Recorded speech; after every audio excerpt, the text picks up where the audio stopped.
तो हम बात करते हैं कि बिहार के पिछड़ेपन के कारण। तो हमारे बिहार की स्थिति की बारे में हम समझ चुके होंगे। तो अभी हम बात करेंगे बिहार के पिछड़ेपन के बारे में। पहला पॉइंट है तेज़ी से बढ़ती जनसंख्या। आज वर्तमान स्थिति में भारत में सभी राज्यों में जनसंख्या वृद्धि दर सबसे ज़्यादा है कहीं तो है बिहार में। झारखंड बंटवारे के समय उस वक्त 8 करोड़ कुछ लाख बिहार की जनसंख्या थी, बिहार के हिस्से में मिला, और 3 करोड़ कुछ लाख झारखंड के हिस्से में, यानी 11 करोड़ कुछ लाख जो था वो पूरे उस वक्त बिहार की जनसंख्या थी। बंटवारे से पहले, झारखंड बंटवारे से पहले 2000 की स्थिति की बात, सन 2000 की बात कर रहे हैं। और वही आज हम लोग उस जो बंटवारे में जो झारखंड को मिला, आज बिहार जो है उस आंकड़े को पार कर चुका है। अभी तक तो हम लोग 2001 के रिपोर्ट ही पढ़ पाते हैं, 11 का भी इस बुक में नहीं दिया हुआ है जो आप लोग पढ़ रहे हैं हमारी अर्थव्यवस्था। तो तेज़ी से बढ़ती हुई जनसंख्या के वजह से जो भी ये उत्पादन हो रहे हैं या आय प्राप्त हो रहे हैं, तो सबसे ज़्यादा भरण पोषण करने में हमारा आय जो है और हमारा ये उत्पादन जो है समाप्त हो जा रहा है, जिसके वजह से बिहार के पिछड़ेपन का एक कारण बनता है। अगला पॉइंट है आधारिक संरचना का अभाव। किसी देश या राज्य के विकास के लिए आधारिक संरचना का विकास होना बहुत ही ज़रूरी है, जैसे कि सड़क, बिजली, पानी, यातायात, संचार, स्कूल, कॉलेज, अस्पताल इत्यादि, ये सभी आधारभूत संरचना के अंतर्गत आते हैं। और जिसका बिहार में देखा जाए तो काफ़ी नीचे है इसका स्तर, जिसके वजह से बिहार में बिहार तरक्की नहीं कर पाया है, पिछड़ेपन का एक कारण बनता है। कृषि पर निर्भरता। बिहार जो है कृषि प्रधान राज्य है, पर कृषि प्रधान का मतलब ये नहीं कि जनसंख्या का विशाल समुदाय उस पर निर्भर हो, नहीं। यहाँ 80% जनसंख्या कृषि पर निर्भर है।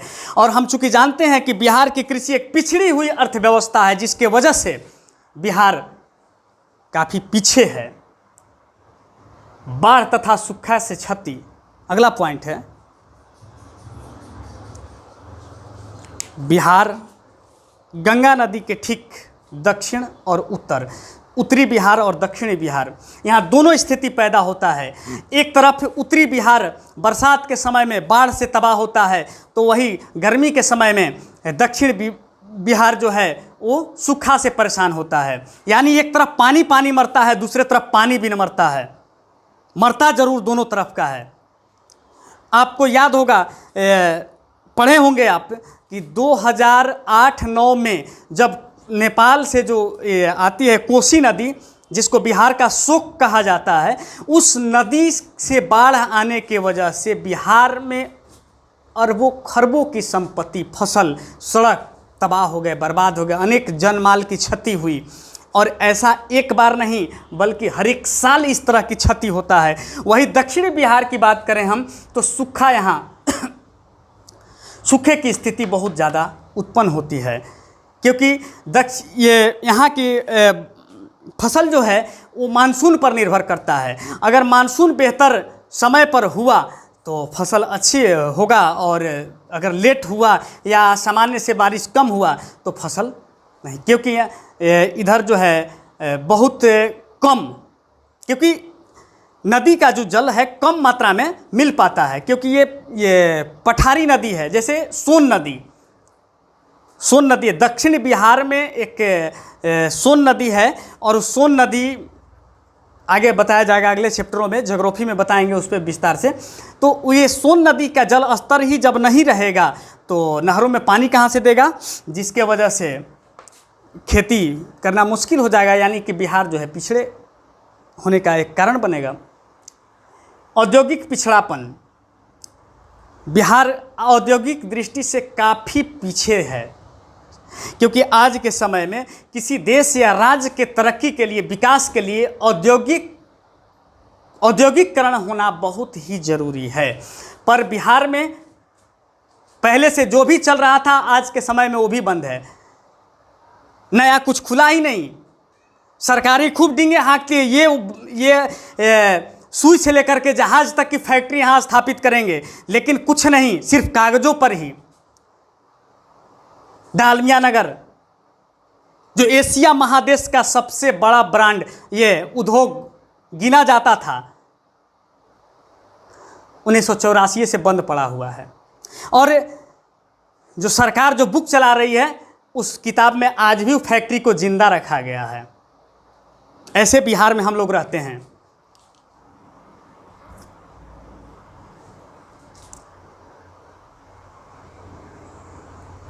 हाँ, जब बिहार से झारखंड अलग हुआ तो उस वक्त, क्योंकि खनन क्षेत्र जो था पहले बिहार में भरा पड़ा था, लेकिन बंटवारे के बाद खनन क्षेत्र चला गया झारखंड और कृषि क्षेत्र जो था वो रह गया बिहार में। पर साहब, जापान में कौन सा खनन है जो एक विकसित देश है?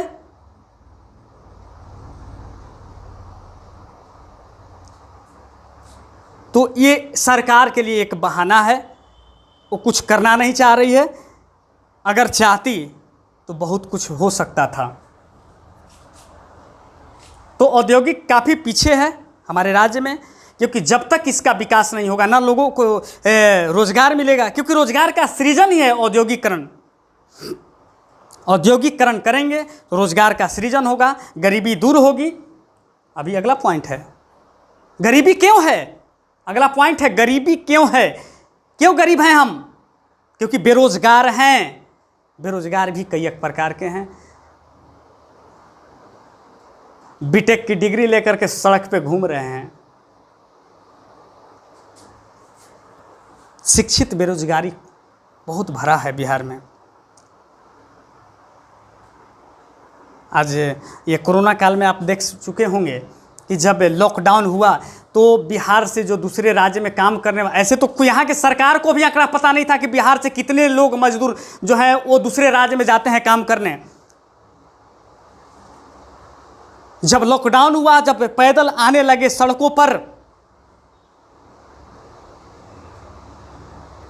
तो उस वक्त भी पता चला कि बिहार में कितनी बेरोजगारी है, जो दूसरे राज्यों में जा पलायन करना पड़ रहा है यहाँ के लोगों को। सरकार की अब तक कोई ध्यान ही नहीं है इस पे। अगला पॉइंट है गरीबी। तो गरीबी, हमारा आय कम है। अगर हम तुलना करें 2004 के आंकड़ों का तुलना करें तो उसमें दिखाया गया कि कितना था, आय की बात करें तो एक 2004 के आंकड़ों के अनुसार विकसित देश की प्रति व्यक्ति आय 4,53,000 प्रति व्यक्ति था। वो विकसित, वहाँ से ऊपर वो न्यूनतम है, वहाँ से वो न्यूनतम आंकड़े हैं 4,53,000 प्रति व्यक्ति। जिस देश का आय है लोगों का औसत आय, वो देश विकसित देश के श्रेणी में होगा। आइए उस वक्त अपने भारत की स्थिति को देखते हैं और फिर अपने बिहार की स्थिति को देखते हैं कि अपना बिहार कहाँ उस स्थिति में था। तो अपना भारत जो था वो उस वक्त 37,000 रुपये प्रति व्यक्ति औसत आय था। और वही हम बिहार की बात करें तो बिहार का औसत प्रति व्यक्ति आय जो था 5,700, यानी उस अंतर्राष्ट्रीय आंकड़े के अनुसार हमारा बिहार जो है कितना पीछे है, 80 गुना पीछे है लगभग। कितना? 80 गुना। यानी हमसे विकसित देश के लोग 80 गुना ज़्यादा आय होता है। गरीबी, यानी यहाँ 42% से के बराबर जो जनसंख्या है वो गरीबी रेखा से नीचे, यानी कि जो 3 मूल चीज़ जो है मनुष्य की 3 मूल चीज़ें आवश्यकता है, जैसे रोटी यानी भोजन, वस्त्र और मकान। ये मूल जो है मूल आवश्यकता, ये तीन वो सही तरीके से व्यवस्थित नहीं कर पा रहे हैं, वो गरीबी रेखा से नीचे कितना 42%। ये पिछड़ेपन का एक कारण है। खराब विधि व्यवस्था, हमारे यहाँ काफ़ी मात्रा में घूसखोरी, लूटपाट, भ्रष्टाचार कूट कूट करके भरा हुआ है। चले जाइए आप कहीं भी, किसी भी ऑफिस में, जिस कार्य को करने के लिए सरकार उसे पेमेंट देती है, कोई भी कार्य आम पब्लिक का बिना पैसा लिए नहीं करने वाले हैं वो लोग। इस तरह के 80% अधिकारी मिलेंगे उस ऑफिस के, चपरासी से लेकर के बड़े अधिकारी तक। आए दिन अखबारों में देखने को मिलता है।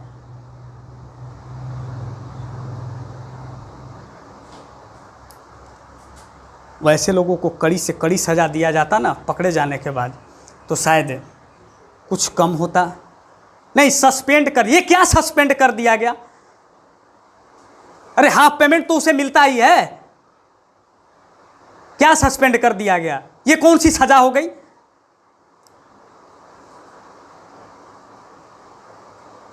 आजीवन कारावास क्यों नहीं देते हो ऐसे लोगों को? जेल से बाहर ही मत आने दो, अगले को समझ में आएगा। हमारे यहाँ बिहार में ये खराब विधि व्यवस्था के वजह से कोई भी दूसरे राज्य से या दूसरे देश का कोई पूंजीपति जो है, उद्योगपति, यहाँ पूंजी अपना इन्वेस्ट करना नहीं चाहता है, क्योंकि वहाँ दिन दहाड़े लूटपाट, भ्रष्टाचार, यहाँ अशांति है, जिसका नतीजा है कि यहाँ कोई भी पूंजीपति, उद्योगपति यहाँ पूंजी इन्वेस्ट नहीं करना चाहता है, ना कोई उद्योग धंधा यह स्थापित करना चाहता है। और सबसे इम्पोर्टेंट पॉइंट कोई है तो है कुशल प्रशासक का अभाव।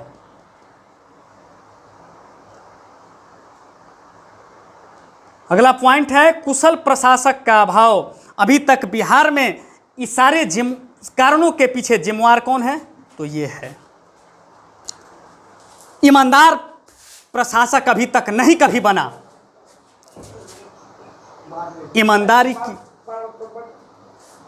ईमानदारी की लेबल लगा करके कि हम ईमानदार हैं, वो कहता है हम ईमानदार हैं, वो कहता है हम ईमानदार हैं, बस।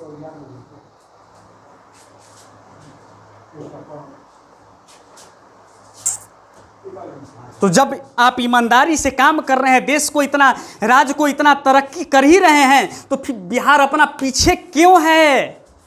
सवाल ये है। ये सिर्फ चैप्टर से नहीं, यहां से आवाज निकल रही है, यहां से। आप खुद सोचें कि हम इतना पीछे क्यों हैं।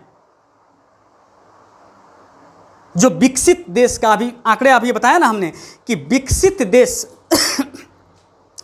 का वहाँ न्यूनतम, कम से कम वहाँ आय जो है 4,53,000 2004 के आंकड़ों के अनुसार है, और अपने यहाँ बिहार में 5,704 के अनुसार प्रति व्यक्ति आए। तो आप समझ सकते हैं कि वो कहाँ है और हम कहाँ हैं। ये तो बिहार के पिछड़ेपन के कारण हमने बताया। अब सवाल ये उठता है कि बिहार के पिछड़ेपन को दूर कैसे किया जाए।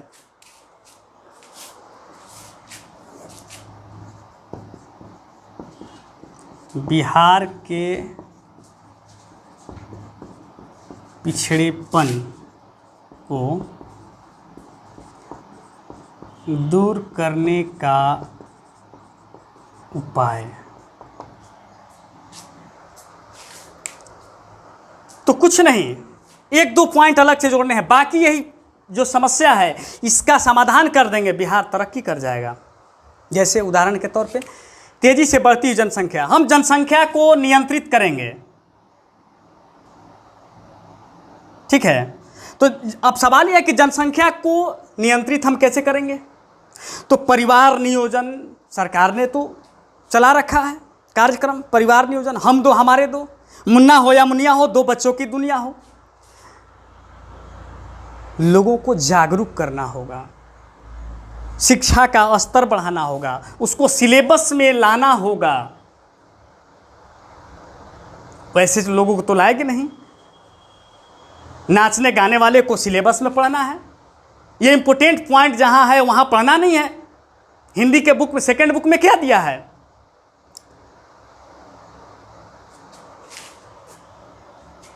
तो तेजी से बढ़ती जनसंख्या को हम नियंत्रित करेंगे, यानी कि जनसंख्या नियंत्रण।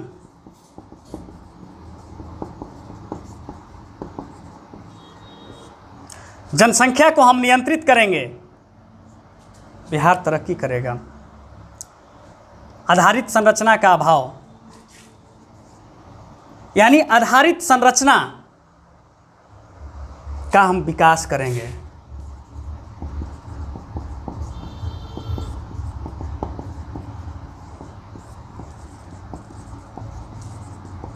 यानी किसी भी देश के आर्थिक विकास में सहयोग करते हैं। ये आर्थिक विकास ये नहीं है कि सड़क बन गया विकास हो गया, बिजली आ गया विकास हो गया, नहीं। ये विकास को बढ़ावा देने का एक माध्यम है। तो आधारभूत संरचना का विकास करना होगा, यानी कि सड़क, रेलवे, बिजली, परिवहन, यातायात, संचार, स्कूल, कॉलेज, अस्पताल, ये सबको विकसित करना होगा। तब जाकर के बिहार का पिछड़ेपन दूर होगा, यानी कि विकास की ओर अग्रसर होगा बिहार। अब अगला कृषि पर निर्भरता। तो कृषि पर जनसंख्या कम करना होगा, भार उसका, और कृषि को और अधिक शक्तिशाली बनाना होगा, यानी आधुनिकीकरण, कृषि में आधुनिकीकरण लाना होगा। कृषि जो है वैज्ञानिक तरीके से करना होगा, तब जा करके, यानी कृषि का तेजी से विकास करना होगा।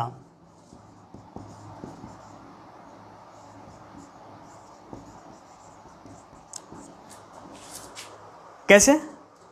वैज्ञानिक पद्धति अपना करके। आज भी बहुत सारे क्षेत्रों में हल बैल से खेती की जाती है, परंपरागत तरीके से खेती की जाती है, जिसके वजह से पूंजी भी लगती है, मेहनत भी करते हैं और उपज कम।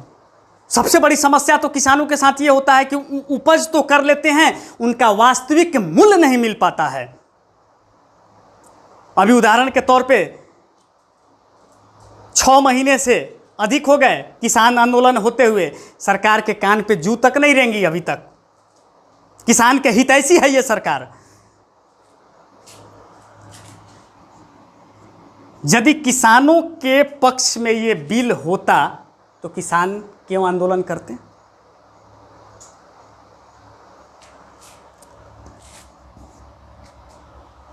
कृषि पर निर्भरता जो है इसको कम करेंगे और कृषि का विकास करेंगे। तेजी से विकास करना होगा, वैज्ञानिक पद्धति अपना करके, परंपरागत तरीकों को छोड़ना होगा हमें। नकदी फसल पे विशेष ध्यान देना होगा, खाद्य फसल के साथ साथ, तब जाकर के उसका हम राष्ट्रीय और अंतर्राष्ट्रीय व्यापार कर पाएंगे।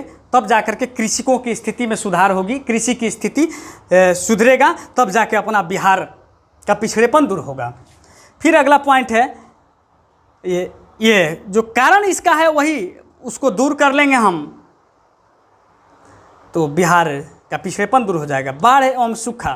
तो अब बाढ़, अब कोई कहेगा कि बारिश को कैसे आप नहीं, नेपाल से, यानी कि बाढ़ और सूखे पर नियंत्रण, बाढ़ एवं सूखे पर नियंत्रण कैसे नियंत्रित करेंगे? जो नेपाल से आने वाली नदी जो है, कोसी, गंडक, ये सब मुख्य नदी, तो इसमें बहुत ज़्यादा मात्रा में पानी आती है। उस पे बांध बना करके उसके अपवाह प्रवाह को जो है कम किया जा सकता है, उसको भागों में बांट करके कम किया जा सकता है, जो बाढ़ पर नियंत्रण हो सकता है। सूखे पर नियंत्रण कैसे? नलकूप लगा करके, जहाँ पे नहरों की साधन नहीं है वहाँ नलकूप की व्यवस्था करके, खेत में सिंचाई की व्यवस्था करा करके सूखे की स्थिति से निजात पा सकते हैं, जिससे खेती में पैदावार में जो है वृद्धि होगा और अपने बिहार की स्थिति सुधरेगा। औद्योगिक पिछड़ेपन, तो औद्योगिक पिछड़ेपन इसमें था, तो वही औद्योगिक औद्योगिकरण करके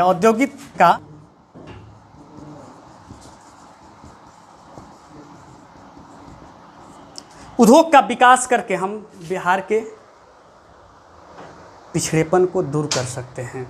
जरूरी नहीं है कि बड़े बड़े उद्योग ही स्थापित हो, क्यों कृषि पर आधारित उद्योग स्थापित करेंगे ना। एक उदाहरण देते हैं कि आप पैकेट में चिप्स, आलू का चिप्स जो मिलता है 5 रुपये का पैकेट, कुरकुरा वाला पैकेट जैसा होता है, एक हम समझते हैं कि उसमें जो चिप होते हैं, एक आलू, एक मीडियम साइज का जो आलू होता है, एक आलू के बराबर भी नहीं होता है। आप सोचिए ज़रा सा कि किसान जब आलू पैदा करता है तो 8 रुपये 10 रुपये किलो बेचता है। 1 किलो आलू 8 रुपये 10 रुपये में, एक आलू तो 1 रुपये के बराबर भी नहीं हुआ और उससे भी कम हुआ। अगर मोटा मोटी तौर पे देख ले 1 रुपया, और वही आलू आ रहा है पैकेट में बंद होके तो 5 रुपया। वाह, क्यों नहीं कुटीर उद्योग और लघु उद्योग को विकसित करा रही है सरकार, ताकि उस किसान का आलू दूसरा कोई फायदा ना उठा कर ये खुद फायदा ले, तो बिहार की तरक्की क्यों नहीं होगी। तो उद्योगों में लघु उद्योग और कुटीर उद्योग को बढ़ावा दे करके बिहार का विकास किया जा सकता है। गरीबी को दूर कैसे किया जाए, यानी रोजगार का सृजन,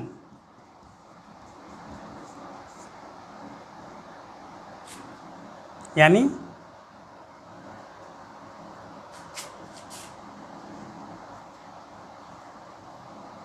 रोजगार में वृद्धि या सृजन करके कैसे रोजगार में वृद्धि किया जा सकता है। तो वो सब औद्योगिकरण, जो गरीबी रेखा से नीचे लोग हैं तो आय होगा, गरीबी दूर हो जाएगी अपने आप, तो रोजगार मिलेगा कहाँ से। तो ये इसको हमें वृद्धि करना होगा। यानी एक समस्या दूसरे से उलझा हुआ है, एक कड़ी के रूप में जकड़ा हुआ है, तो हम एक का समाधान करते हैं तो अपना अगला अपने आप समाधान होना चालू हो जाएगा। आगे है खराब विधि व्यवस्था। जो ये कारण था, तो हम विधि व्यवस्था अगर हम सुधार लेते हैं, यानी कि शांति व्यवस्था अगर राज्य में स्थापित कर लेते हैं,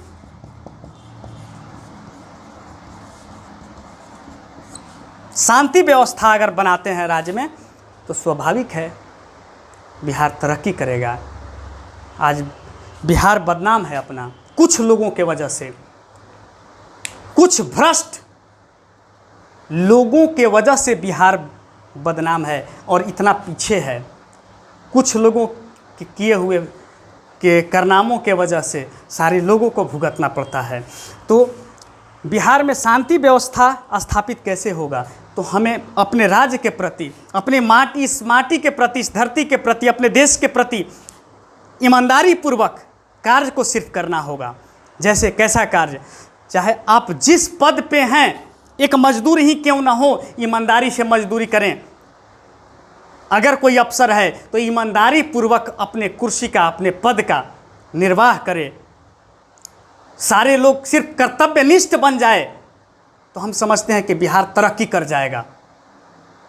बहुत कुछ है बिहार में, लेकिन चंद लोगों के मुट्ठी में बंद होते जा रहा है। आगे है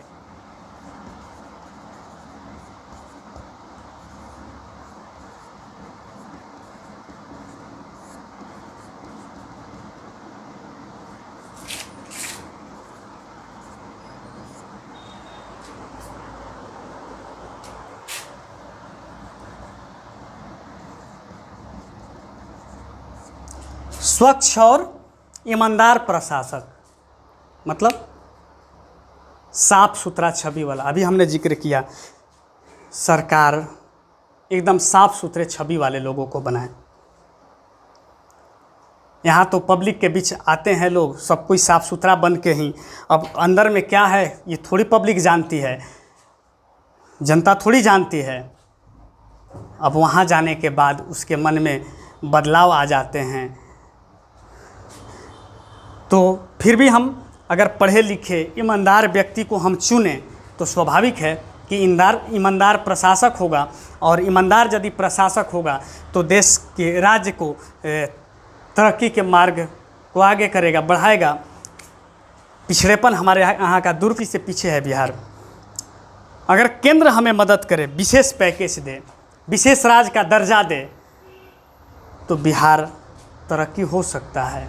पर यहाँ के नेताओं जो है ना, सिर्फ रोटियां सेकते हैं। यहाँ के नेता जो क्या रोटी सेकते हैं। अभी तत्कालीन मुख्यमंत्री जो हैं, जब लालू जी के साथ गठबंधन में आएंगे तो विशेष राज्य के दर्जे का मुद्दा एकदम 7वें आसमान पर उछाल देंगे, और वही जब बीजेपी के साथ जाएंगे तो साइलेंट हो जाएंगे। विशेष राज्य का दर्जा ही कहाँ है मुद्दा, कोई मतलब कभी आपने ऐसा कभी नहीं सुना होगा। क्यों? पहले समस्या थी, किताब में ये दिए हुआ है कि बिहार को विशेष राज्य का दर्जा देने में कुछ प्रशासनिक दिक्कतें हो रही है। तो भैया ये दिक्कत कब सुलझेगा? क्या तो राज्य में और केंद्र में जब एक ही पार्टी की सरकार जब बन जाएगी तो अब कब बनेगा? यहाँ भी एनडीए की सरकार है, वहाँ भी एनडीए की सरकार है, तो अब क्यों नहीं ये विशेष राज्य का दर्जा मिल रहा है? लोकसभा में भी बहुमत है, राज्यसभा में भी बहुमत है, फिर अब क्या दिक्कतें हैं? किस चीज़ का डर है आपको? यही सवाल अपने नेताओं से कीजिए। तो हम बात कर रहे थे केंद्र से अधिक मात्रा में संसाधनों का यदि हस्तांतरण होता है तो बिहार तरक्की जरूर करेगा। क्वेश्चन आंसर मैं अगले वीडियो में बना करके भेजूंगा आपके बीच। आज फिलहाल इतना ही। जितने भी इसके नॉमरिकल क्वेश्चन हैं इस चैप्टर से संबंधित, और जितने भी ये पॉइंट्स होंगे और क्वेश्चन है, सबका क्वेश्चन आंसर मैं अगले वीडियो में आपको दर्शाऊंगा। तब तक के लिए धन्यवाद।